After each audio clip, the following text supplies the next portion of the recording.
अस्सलाम वालेकुम my YouTube family, कैसे हैं सब। उम्मीद है सब खैरियत से होंगे और बड़े ही खुश होंगे। और जो खुश नहीं है प्लीज़ अपनी उदासियां छोड़ दें, नाराज़गियां छोड़ दें। रमज़ान आने वाला है, खुश हो जाएं, सबको माफ़ कर दें।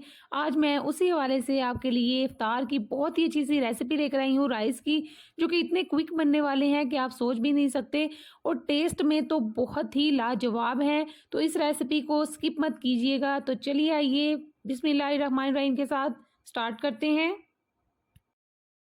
हाफ के जी आपने चिकन लेना है और चिकन को आपने अच्छी तरह से साफ करना है। अगर आपके कसाब ने आपको चिकन अच्छी तरह से साफ करके नहीं दिया तो आपने क्या करना है, अपने घर में ही खुद मेहनत कर लेनी है। लेकिन प्लीज इसको साफ करना है। अब इसके अंदर 1.5 खाने का चम्मच लाल मिर्च का पाउडर शामिल कर देना है।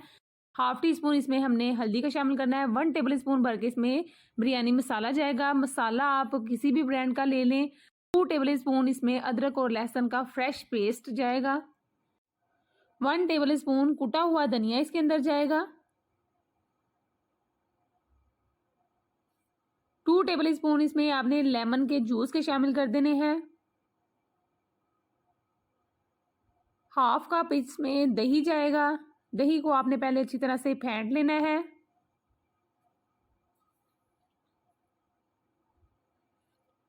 अब इसके अंदर आपने 1.5 टी स्पून इसमें आपने नमक के शामिल कर देने हैं। 2 बड़े साइज के टमाटर मैंने इस्तेमाल किए हैं, इनका पेस्ट बनाकर वो शामिल कर देना है आपने। इसके अंदर 3 स्लाइसिस में कटी हुई सब्ज़ मिर्च शामिल कर दें। अगर आपके पास टमाटर का पेस्ट नहीं है तो घबराइए मत, आप इसके अंदर स्लाइसिस में कटी हुई टमाटर भी इस्तेमाल कर सकते हैं। अब इसको अच्छी तरह से मिक्स कर लें और इसको आपने तकरीबन 2-3 जितने घंटे या पहले ये काम करना चाहती हैं वो कर लें और इसको छोड़ दें। चिकन को आप मसाला लगाकर जितनी देर चाहें उतनी देर मैरिनेट कर सकती हैं, कोई दिक्कत वाली बात नहीं है। अब हमने एक कढ़ाई के अंदर 2 टेबल स्पून देसी घी के शामिल करने हैं और 4 to 5 टेबल स्पून हमने ऑयल के शामिल करने हैं। है ना ताकत का खजाना ये राइस, इसके अंदर हमने देसी घी का इस्तेमाल किया है। अगर आपके पास देसी घी नहीं है तो आप दूसरा घी भी इस्तेमाल कर सकती हैं। अब इसके अंदर 2 बड़े साइज के मैंने प्याज जो है वो शामिल कर दी हैं, रफली स्लाइसिस में काटे हैं। प्याज ब्राउन करने की टिप नंबर 1 ये है कि जैसे ही आपने कढ़ाई में ऑयल डाला, हल्का सा गर्म होने पर साथ ही आपने प्याज शामिल कर देनी है। और सेकंड टिप इसकी ये है कि आपने इसको मीडियम फ्लेम पर फ्राई करना है, बहुत ज़्यादा तेज़ आंच पर आपने इसको फ्राई नहीं करना।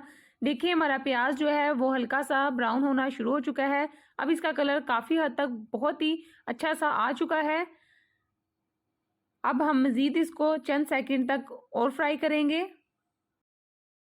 इन राइस की ख़ास बात यही है कि आप सारे दिन में किसी भी वक्त चिकन को मसाला लगाकर रख दें। अफ्तारी से बस आधा घंटा पहले आपने इन राइस की तैयारी करनी है, प्याज ब्राउन करना है। और अगर आपके पास प्याज पहले से ही ब्राउन मौजूद है तो आपका काम और आसान हो जाएगा। अब यहाँ पर देखिए मैंने थोड़ी सी प्याज निकाल ली थी और बाकी की मैंने कढ़ाई में ही रहने दी है। अब इसके अंदर मैरिनेट की हुई चिकन शामिल कर देनी है। वो जो प्याज मैंने निकाली है उसका क्या करना है वो मैं आपको बाद में बताऊंगी। देखें अभी मैं इसके अंदर इतना चम्मच नहीं चला रही, थोड़ी सी देर के बाद जो है वो चिकन ने पानी छोड़ना शुरू कर दिया है। अब इसको मैं हल्के हाथों से मिक्स करूंगी। कर दिया ना मैंने आपका काम आसान। अब आपको इफ्तारी से पहले मसालों की टेंशन लेने की ज़रूरत नहीं कि इसमें नमक मिर्च और हल्दी कितनी कितनी जाएगी। बस अब आपने 1 अदद तेज़ पत्ता डालना है इसमें, 2 दालचीनी के टुकड़े डालने हैं, 2 अदद बादियान के फूल डालने हैं, 2 ही छोटी इलायची डालनी है, 2 ही बड़ी इलायची डालनी है, थोड़ी सी जावित्री डालनी है, 3 से 4 अदद लौंग डालने हैं। ये था हमारा साबुत गरम मसाला, ये शामिल कर दिया इसके अंदर। अब इसमें हमने 1 टीस्पून ज़ीरा शामिल करना है। मसाले में जो चीज़ आपके पास मौजूद नहीं है उसको आप स्किप भी कर सकती हैं। अब इनको आप अच्छी तरह से मिक्स कर लें। मैक्सिमम इन राइस को रेडी करने में आपको ऑलमोस्ट आधा घंटा लगेगा और आपके परफेक्ट और मज़ेदार राइस रेडी हो जाएंगे। देखिए अब इसके अंदर मैंने थोड़ा सा बस शामिल किया है पानी। पानी आपने बहुत ज़्यादा शामिल नहीं करना क्योंकि दही ने भी पानी छोड़ना है। अब मैं इसको कवर करके 15 मिनट के लिए छोड़ दूंगी मीडियम टू लो फ्लेम पर। 15 मिनट के बाद देखें पानी काफ़ी हद तक खुश्क हो चुका है, चिकन भी ऑलमोस्ट गल चुका है। अब हमने इसकी 5 मिनट तक भुनाई करनी है, उतनी देर तक भूनना है जब तक कि ऑयल जो है वो चिकन छोड़ ना दे। देखिए इसने हल्का हल्का सा ऑयल छोड़ना शुरू कर दिया है। इसका मतलब है हमारी चिकन जो है वो अच्छी तरह से भुन चुकी है।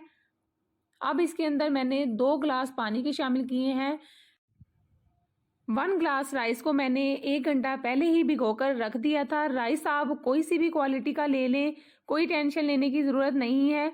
बस आपके हाथों में जायका होना चाहिए। जैसे ही पानी को जोश आ जाएगा, इसके अंदर हमने राइस शामिल कर देने हैं। राइस को परफेक्ट कुक करने का सबसे बेहतर तरीका ये है कि राइस के ऊपर 1 इंच ऊपर तक पानी की लेयर होनी चाहिए, तो आपके राइस जो हैं वो सबसे बेहतर बनेंगे। यही आपको मेथड मैं पहले भी अपनी किसी रेसिपी में बता चुकी हूँ। अब इसको आपने अच्छी तरह से मिक्स कर लेना है। राइस डालने के बाद आपने बहुत ज़्यादा चम्मच से नहीं हिलाना। अब आप मीडियम फ्लेम पर 1 से 2 मिनट के लिए राइस को कवर करके छोड़ दें।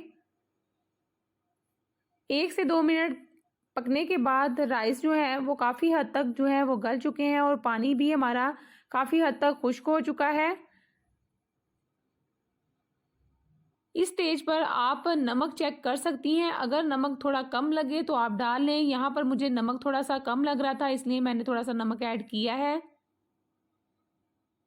नमक को मिक्स कर लें।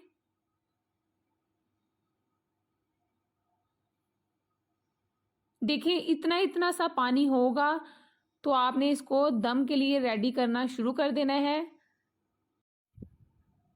अब इसके ऊपर हमने स्लाइसिस में कटी हुई सब्ज़ मिर्च डाल देनी है। हरा धनिया डाल दें, जितना आपको पसंद है उतना डाल दें हरा धनिया। पुदीने के पत्ते चंद डाल दें और जो प्याज हमने पहले ही ब्राउन करके निकाल ली थी वो प्याज भी इसके ऊपर शामिल कर दें। अब इन राइस को आप कवर करके 5 मिनट के लिए मीडियम से भी लो फ्लेम पर दम वाली कंडीशन में आपने इसको रख देना है। 5 मिनट के बाद देखिए हमारे राइस जो है वो परफेक्ट कुक हो चुके हैं। गरम गरम राइस को आपने कभी भी चम्मच की मदद से नहीं हिलाना। यहाँ पर मुझे आपको दिखाने के लिए थोड़ी सी ज़रूरत पेश आ रही है, इसलिए मैं आपको चम्मच की मदद से थोड़े से राइस जो है वो खोल के दिखा रही हूँ। देखें कितने खिले खिले से हमारे राइस जो है वो रेडी हो चुके हैं। अब हम इसको सर्व करते हैं। देखिए माशाल्लाह से कितने खूबसूरत कलर के साथ हमारे राइस जो है वो रेडी हुए हैं। इनको आप पुलाव बिल्कुल भी नहीं कह सकते और बिरयानी भी नहीं कह सकते, बस ये झटपट से राइस हैं जो बड़े ही फ्लेवरफुल हैं। पुलाव और बिरयानी बनाने का तरीका इससे बहुत ही डिफरेंट है। इंशाल्लाह वो भी मैं आपसे ज़रूर शेयर करूँगी। सो गाइज़ मैं आपके साथ एक और बात शेयर करना भूल चुकी हूँ। अगर आपको मेरी ये वीडियो अच्छी लगी हो तो मेरे चैनल को सब्सक्राइब कीजिएगा और बेल आइकन के बटन को प्रेस कर दें ताकि मेरी हर आने वाली नई वीडियो सबसे पहले आप तक पहुँच सके। और अगर आपको मेरे ये झटपट से राइस बहुत ही पसंद आए हों तो इसको एक लाइक ज़रूर दीजिएगा। इसको आप ग्रीन चटनी के साथ जो मैंने पुदीने और धनिए से और काफ़ी सारी चीज़ों के साथ रेडी की थी, मैं आपको अपने चैनल पे बनाना सिखा चुकी हूँ। अगर आपने अभी तक नहीं देखी तो आप मेरे चैनल पे जाकर देख सकते हैं। उसके साथ आप सर्व करें, बहुत ही मज़े के लगेंगे ये राइस। अपना और अपने प्यारों का बहुत सारा ख्याल रखिएगा, मुझे भी याद रखिएगा। अगली रेसिपी तक के लिए अल्लाह हाफिज़।